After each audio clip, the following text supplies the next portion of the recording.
करुणा के सागर बाबा की व्याख्या करते समय बेंगलोर की एक घटना याद आती है। कैंटोनमेंट इन्फेंट्री मार्ग पर स्थित एक बंगले में एक दिन बाबा पधारे। उस कोठी के मुख्य द्वार के सामने सड़क के किनारे एक गरीब मोची बैठा हुआ था। राहगीरों की चप्पल आदि की मरम्मत करते हुए वह भक्तों की चहल पहल देख रहा था। फल फूल आदि लेकर नए वस्त्रों से सुसज्जित भक्तगण आपस में चर्चा कर रहे थे। मैं बाबा को नमस्कार करके आया हूं। बाबा ने मुझे विभूति दी। बाबा ने मेरी ओर देखा, मुझे बुलाकर मुझसे बोले। इस प्रकार सब अपने अपने अनुभव सुना रहे थे। उस मोची के मन में भी अंदर जाकर बाबा के दर्शन करने की इच्छा हुई। उठकर मुख्य द्वार पार कर उस कोठी की देहरी के पास से ही नम्रतापूर्वक डरते हुए भीतर की ओर झांक कर देखा। आह, कैसा मनोहर दृश्य था। मालाओं से अलंकृत साक्षात बाल कृष्ण ही उस कुर्सी पर विराजमान दिखाई दिए उस मोची को। किंतु ये क्या, बाबा उठकर उसकी ओर आए, उससे बात भी की। कोठी के सामने स्थित गुलाब के पेड़ से तोड़कर लाया हुआ पुष्प उन्होंने उससे ले लिया। क्यों भाई, तुमको क्या चाहिए? तमिल भाषा में प्रश्न पूछा। मोची को कुछ सूझा ही नहीं। उसने सोचा भी नहीं था कि बाबा उसके पास आकर उससे प्रश्न करेंगे। फिर भी शायद उत्तर देने का साहस बाबा ने ही उसे प्रदान किया और उसने कह डाला, आपको मेरी झोपड़ी में आना पड़ेगा। बाबा ने उसके कंधे पर हाथ रखकर प्रेम से उसकी पीठ थपथपाई।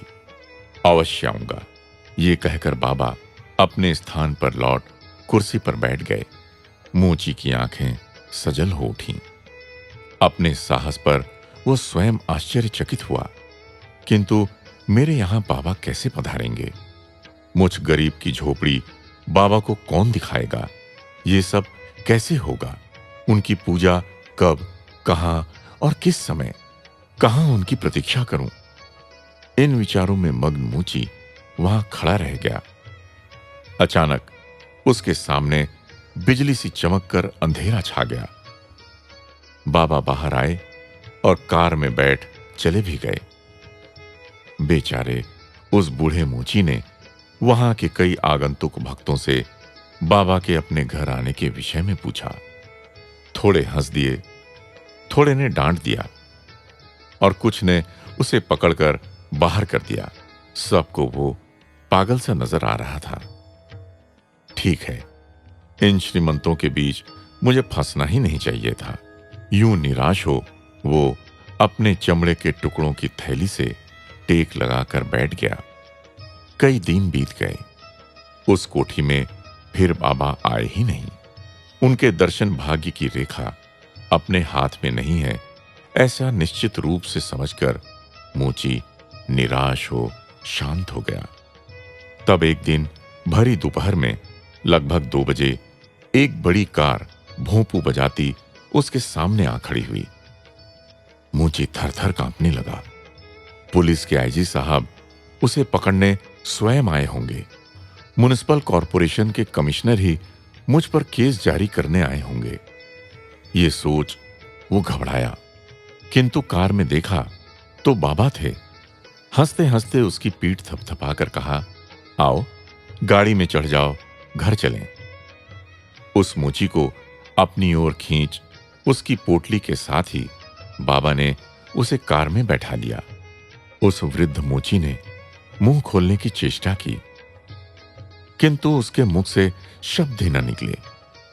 पता नहीं कैसे बाबा की सूचना से ही कार मुख्य सड़क से एक गली में घूमती हुई सामने दिखती उस मोची की झोपड़ी के सामने रुक गई। उतरकर कीचड़ से बचने के लिए बिछाई ईंटों पर से ही बाबा शीघ्र गति से आगे बढ़ गए। मोची ने दौड़कर अपने घर में प्रवेश किया। नहीं नहीं, तुम कुछ मत मंगवाओ। बेचारा, ये कहते हुए बाबा ने अपने हाथ से फलों का सृजन किया। वह फल उसके हाथों में दे दिए। विभूति का सृजन कर उसे तथा उसके बाल बच्चों के मस्तक पर लगाकर आशीर्वाद दिया। ये सपना तो नहीं है, मोची सोचता ही था कि बाबा कार के पास पहुंच गए। मोची उनके समीप पहुंचा। बाबा ने दया से उसके सिर पर हाथ रखकर अभय दान दिया और चले गए। उसकी टीन से बनी झोपड़ी मंदिर के रूप में परिवर्तित हो गई। कई महीनों तक उसके परिचित पूछते रहे कि बाबा कहां खड़े थे, वे कहां बैठे थे, प्रसाद कैसे उत्पन्न किया, तुम्हारा पुण्य ही पुण्य है, कहते हुए उसके घर के सामने दंडवत प्रणाम करके चले जाते। जय साईं राम।